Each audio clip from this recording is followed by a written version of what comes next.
It's early morning here in Mindanao, Philippines.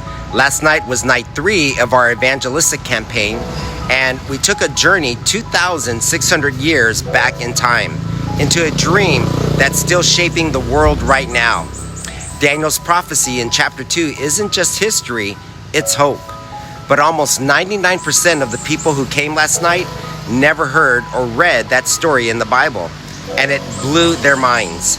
That ancient dream was revealed to many for the very first time, and we could see instantly it surprised, it convicted, and it began to change in many of the people in a way that we didn't expect.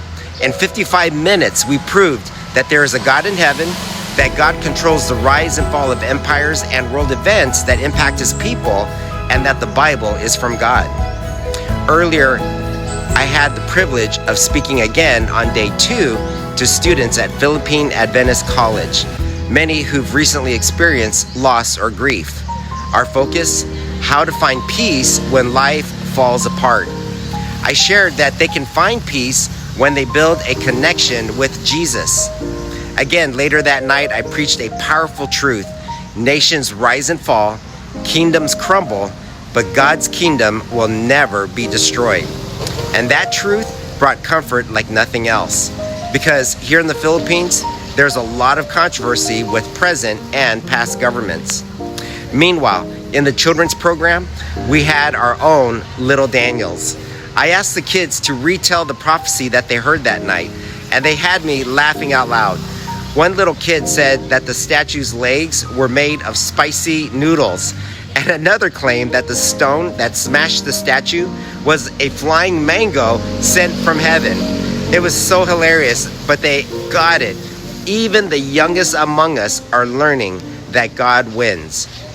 Well, after the sermon, we were approached by visitors, one Catholic, the other an evangelical Christian.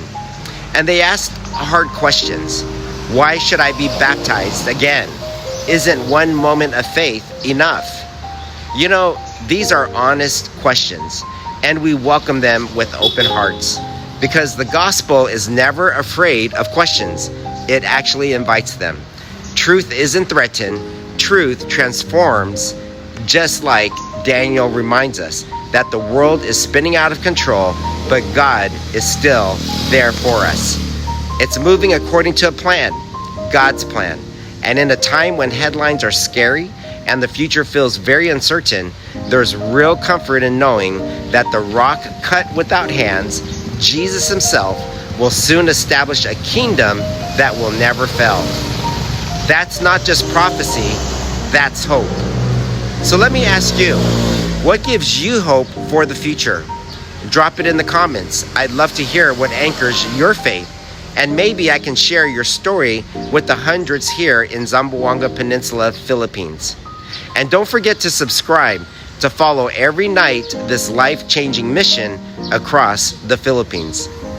God bless.